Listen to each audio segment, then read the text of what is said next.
Сайн байцгаана уу хэрхэн үзэгчдээ. Ярилцах цаг нэвтрүүлгийн ээлж дугаар та бүхэнд хүрэхэд бэлэн боллоо.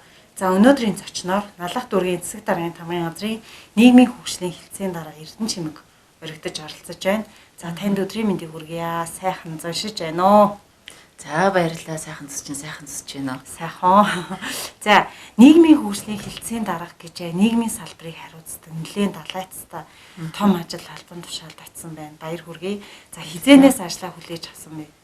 За миний хувьд 2021 оны 6 дугаар сарын 3-наас эхлээд ажлаа хүлээж авсан. Урд Налах дүүргийн хөдөлмөр халамж үйлчлэгээний хэлтсийн даргаар ажиллаж байгаа 6 сарын 2-нд ажлаа өгсөө. Ерөнхийдөө бас энэ ажилдаа 5 дахь жилдээ бас албан тушаал ашигсан байна. За салбартаагаа ер нь хэр танилцаж амжиж байна. За ер нь бол одоо яг 4 жилийн хугацаанд тий хийж хэрэгжүүлэх томоохон зорилтууд юу вэ? Товч хариулвал. За ерөнхийдөө бас миний өөрийн хуучин ашигч албан тушаалын ажлын 2 чиглэл буюу хөдөлмөр эрхлэлт халамжуул нийгмийн хөгжлийн салбарын нэг хэсэг нь болчихж байгаа. Нэг хэсэг нь за үүн дээр соёл урлаг, боловсрол, за тэгэд гэр бүл хүүхэд залуучууд гэдгээр ямар ч байсан эрүүл мэндийн дээрээс нэмэгдэж байгаа. Нөхөр гараа байгууллагын за тэгэд нийгмийн салбарын бүх чиглэлд гэдгээр харьцангуй өмнөх ажлыг маань бодох юм бол талаас өндөртэй дүүргийн хэмжээнд төхөөл ажиллагаа. За тэгээд 2020-оос 2024 онд одоо Налах дүүргийн засаг даргын одоо нийгмийн эдийн засгийн 2021 онд арга хэмжээнд туссан ажлуудтай бол ажил авсныхаа маргааш өдрөөс эхлээд танилцсан. Үйл ажиллагааны маань явц бол нэг 20%-тай байлаа. Тэгээд богино хугацаанд хасчлаа хугацаанд бас нэг хэлцээхээ аль багштай хамтраад нэг ямар ч үс нэг 50% хүрэх хэмсэн гэж хичээлээ хэдүүл ажиллаа. За ямар ч үсэн зорьсонтой хүрсэн. Үндсэндээ танихгүй биш, битггүй биш. Бас тодорхой хэмжээгээр мэдээлэл авдаг. Бид бүхний одоо нийгмийн боловсрол буюу нийгмийн эрүүл мэндийн боловсролын хүрээнд одоо мэдвэл зохих ёстой салбар учраас огт танихгүй гэж хэлж болохооргүй бас их мэддэг гэд цээж дэлдэхэргүй ямар ч байсан энэ салбарыг би аваа явчих юм байна. За ажил үүргийн хувьд бас хариуцаад ажиллах надад чадвар байна.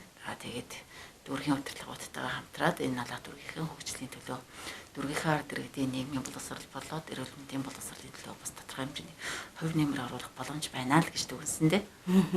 За нийгмийн салбар гэдэг таны төрүүлсэнчлэн боловсрол, эрүүл мэндийн хөдөлмөр эрхлэлт халамж гэдэг яг нөгөө одоо гарт баригдахааргүй барилга бүтээн байгуулалт гэхээсээ илүү одоо яг жинхэнэ одоо хүний хөгжлийн суурийг хангаж явдаг их том салбарууд байна л да.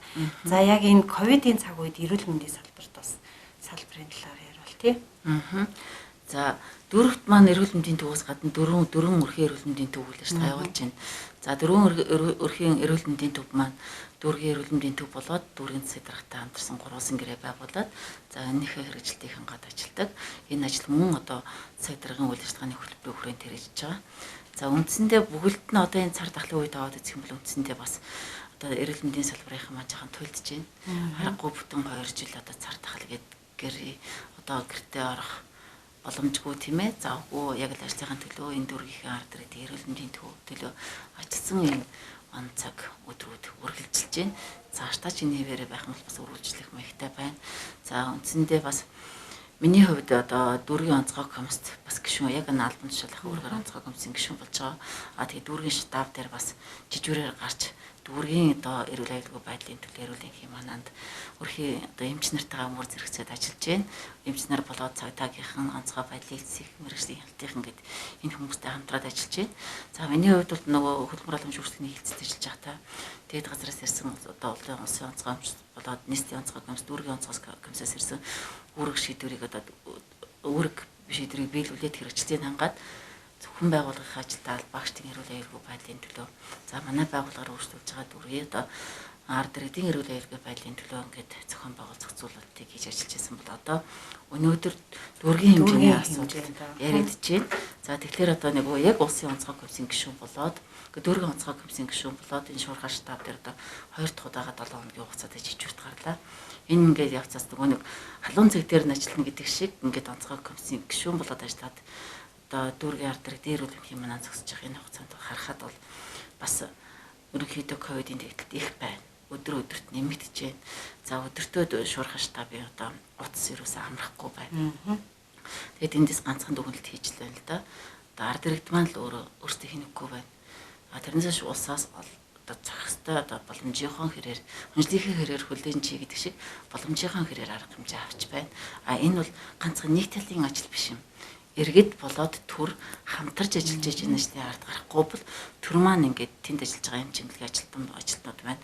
Одоо өдөр шөнөгүй ажиллаад тэгээд гэртээ шарах завгүй байгаа. Энэ үйл явц тэгээд тодорхой хэмжээний үүрэг бүлээс албаагчд энд ажиллах үйл явц бол зөвхөн нэгэн хэсэг нь болоод байна. Одоо арга хүрхгүй нь болоод байна. Нийт масс буюу ард иргэд минь өөрсдөө идэвхжүүлэн оролцооч гэж хэлэхээр юм дүрдэг өгч байна. За дараагийн нэг асуулт бол яах аргагүй боловсрал байна л да. За 2 жилийн хугацаанд одоо локдаун байгаа тий 20-нд агаад хүүхдүүд маань захимаар гэсэн нэртэй боловч бас нэлээд хоцрогдолтой боллоо.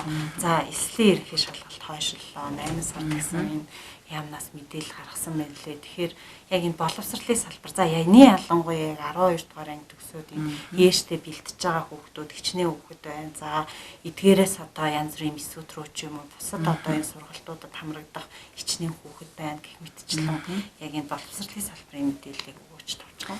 За налах дүүргийн маань хувьд бол налах 2020-2024 гэдэг налах боловсрол 2024 гэдэг хөтөлбөр боловсруулаад үүний хэрэгжилтийг хангана гэж зорилт тавиад за 3 дахь жил рүү орж байгаа юм байна. Би бол хөндлөнгөөс хараад одоо дотор нараа явж байгаа тал дээр одоо орж байна.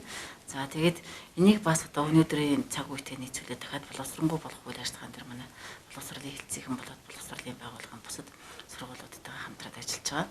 За ээшийн хувьд бол яалтчгүй налахчуудын хувьд бол гол анхаарал тавьдаг асуудал. Яа налахын удирдлагуудын хувьд яагаад гэвэл энд бидний ирээдүйн налах хөгжүүлэх одоо хүүхд залуучууд маань өөрсдийнхөө ирээдүйг сонгох тийм том алхмын өмнө ирж байгаа гэдэг утгаараа энэ ач холбогдолтой.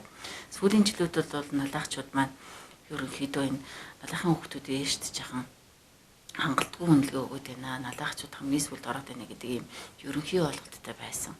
За гэтэл үгүй юм бас сүүлийн жилүүдэд дахиж гаргаж जैन 4-5-д орж байна. Одоо ээшийн үзүүлэлт өндөр болж энэ жил бүр илүү өндөр үзүүлэлттэй одоо энэ ээшт бэлдүүлэх гэдэг байлаараа тодорхой хэмжээний боломжийг гаргаад төлөвлөлт хийгээд дөрвөн удирдлагаас энэ ээшийн шалгалт өгч байгаа хүүхдүүдэд анхаарал тавьсан. Тэр утгаар шинэ алхам гээд бас ээшт бэлдэх номыг бас дүүргийн удирдлагын зүгээс бүх төгсөгчдөд гардуулж өгсөн.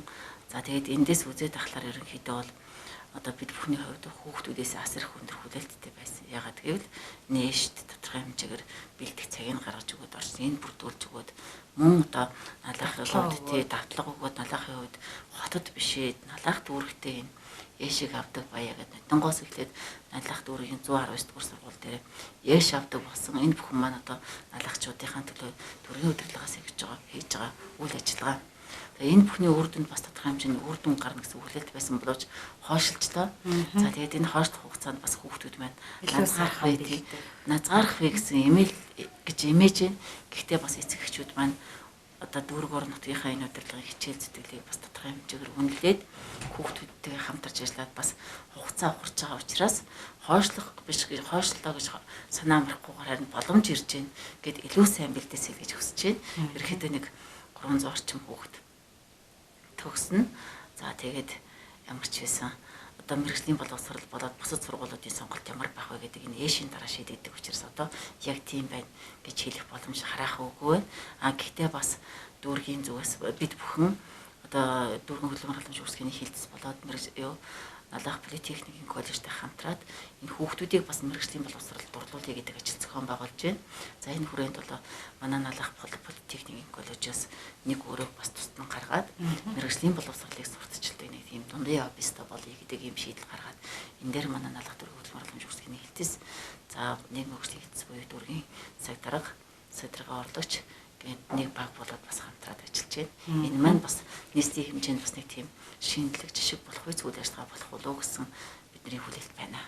За сүүлийн асуултыг асууя танаас энэ бол хөдөлмөр эрхлэлтэй холбоотой их том сэдв тий налахчуудын хувьд бас нэлээд иргэдийн нон нэлээд түгээмэл одоо санаа зовоосон гэх юм уу тий ажилгүй байна ажлын байраар хангаж өгөөч гэдэг асуудлууд иргэдээс их гардаг. Тэгэхээр хөдөлмөр эрхлэлтийг одоо дэмжээх сайжруулах тий хүмүүс иргэдийг ажлын байраар хангах чиглэлээр яг бодитоо одоо хэрэгжүүлэх нэг гол онцлог ч юм уу ажиллагаа дурддаг гэвэл одоо ер нь энэ 21 оноос 24 оны гол зорилт нь санагдчихнэ. Иргэний ажлын байраар хангандаач гэдэг юм уу, нэг тийм зорилт байвал. Ер нь бол энэ хөдөлмөрлөлтийн болгон хэрэгжилтийг хангаж байгаа гол байгууллагууд дүүрэг дээр налах төргийн хөдөлмөр халамж үүсгэн хэлсэн байгаа. За энэ байгууллага мэдээж Монгол Улсын засгийн газраас хэрэгжүүлж байгаа болгон хэрэгжилтийн хүрээнд үйл ажиллагаа явуулна. Гэхдээ энэ үйл ажиллагааг бас мөн дүүргийн үйл ажиллагаатай уялдуулах гэдгээр гол үүрэг хүлээж байгаа. Бодлогын хувьд дэмжиж бодлогын яалтчгүй хамтарч ажиллана. За дүүргийн зүгээс одоо ямар ч гэсэн жилдээ 700 иргэнийг ажилдаа орлоготой болгооч гэдэг бас аль бис орны тоо цаасан дээр буулгачаа тэрнийхээ хүрээнд одоо хөдөлмөр халамж үүсгэний хэлтсээс одоо нэг үр дүн билет хүлээдэг.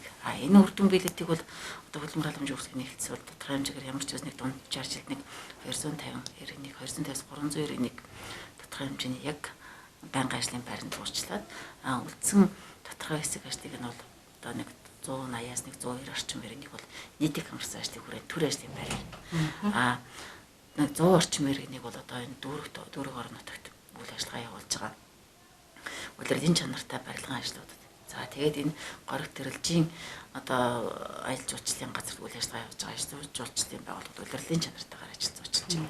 За харин нэг 100 орчим хэсгийг нь бол одоо налах дөрвөн жуулчлалын хэлтсийн өөрийн санхүүгийн тэмцэлд хамрагдсан иргэдээс өөрийнхөө ажлын байрыг баталгаатай болгож байна гэдгээр ингээд одоо ажлын байр гэдэг юу гэдэг вэ гэдэг тодорхойлтын хүрээд ямар ч байсан дүүргийн өмнөөс үүргээ биелүүлээ явж байгаа.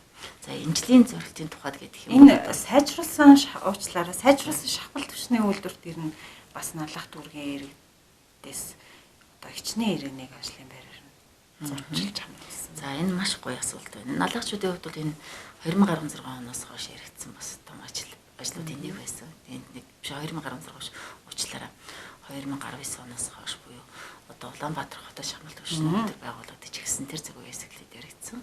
За дүүргийн хувьд бол одоо дүүргийнхээ арт иргэдэг төлөөлөлт улсын хурл зууж байгаа гэж шүү. Улсын хурлын гишүүн одоо шадар сайн ам сайхан болгосон энэ шахмал төвчний үйлдвэрийг налахт байгуулахын тулд нэлээдгүй бас хүчин зүтгэж татаж оруулж ирсэн. Энэ хэмжээгээр налахчуудад бас ажлын байр бий болгох дуртай ажлын байртай өндөр цалинтай ажлын байртай бий болох боломжийг бүрдүүлсэн. Гэхдээ одоо энд одоо ажилд орж байгаа хүмүүс ажилд орохыг хүсээд өргөдлөө ингээд өгч байгаа хүмүүс маань өөртөө боловсролын хувьд тийм ээ харилцаа хандлагын хувьд бас нэг жоохон гологдоод байна уу гэдэг зүйл харагдаж байгаа. Ягаад гэвэл анх шахмал төвчний үйлдвэр нэгдлээ гэхэд 900 гаруй хүн бүртгүүлсэн. За тэгээд яг одоо ажлын байрныхын шаардлага ямар байна вэ гэдэг төвшөнд нь одоо бичиг баримтын бүрдүүлэлт хийгээ. За эрүүл мэнд тэгээд ярилцлага гэдэг яг өнөөдрийн байдлаар одоо нэг 300 орчим иргэн тэнд ажил зуучлагдчихад байж байна.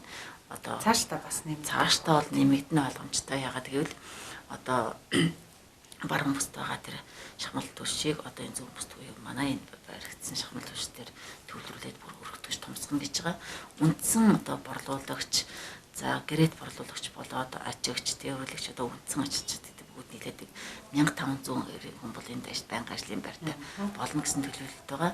Харин энэ өргөдгөл хийчих юм бол энэ дээр бүр илүү нэмэгдэнэ гэж үзэж байгаа. Тэгээд налаагчид маань энэ ойр одоо бас найдвартай өндөр цалинтай тодорхой хэмжээний цалинтай энэ ажилдаа өөрсдөө жуулчлахын тулд өөртөө бэлдэх хэрэгтэй. Одоо би ажилгүй байна гэж бүхээс гадна тийм ээ. Би энд аппаратаар орох юм бол ямар мэрэгжил эзэмсэн байх хэрэгтэй юм бэ? Ямар ур чадвар эзэмсэн байх хэрэгтэй гэдэгт өөрийгөө бэлдэх хэрэгтэй байна. Нэгдүгээрт бас төрийн албанд ажиллах хүсэлтэй залуучууд маань ч гэсэндээ өөрсдөө бэлдэх хэрэгтэй байна. Нэг л их гоё ажил яриад идэг тий. Цалин яриад идэг. Тэгээд юм багаас эхлэхтэй сайхан байдаг. Гэхдээ юмыг багаас эхлүүлээд би тодорхой хэмжээгээр төрийн сайн албаагч болно гэдэг юм уу? Одоо энэ шахмал төвчний үйлдвэрт том шинэ оператор болно гэж бодож байгаа бол өөрийгөө боловсруулах тийм ээ операторын мэргэжилтэй байх хэрэгтэй. Эсвэл тэрийн албаагчийн шалгалтанд тэрийн албаагч болъё гэж бодож байгаа хүн бол тэрийн албаагчийн суурь шалгалт өгөх хэрэгтэй, тэнцэх хэрэгтэй. Гэхмэчлэнгээр өнгөд нөгөө шат чадныхын шаардлагыг хангасан одоо өөрсдийгөө боловсруулах, өөртөө одоо ур чадвартай байх тэр зүйлд өөрсдийгөө бэлдээч, тэмүүлээч залуучуудаа гэж хэлэх байна да. За танд их баярлалаа. Урилгыг хүлээж авч хүрэлцэж ирсэн. Тэгээ нийгмийн салбар гэж их том талаацтай өргөн хүрээний одоо энэ том салбарынхан ажил үйлсэд нь өндөр амжилтыг хүсье. танд амжилт хүсье, баярлалаа. За үзэгчдээ өнөөдрийн ярилцах цаг нэвтрүүлгийн маань зочноор Налах дүүргийн засаг даргын хамгаалалтын газрын нийгмийн хөгжлийн хэлтсийн дараа Эрдэнэ чимэг урагдж оролцлоо. Дараагийн дугаараар эргүү уулзтлаа. Түр баяртай үзэгчдээ.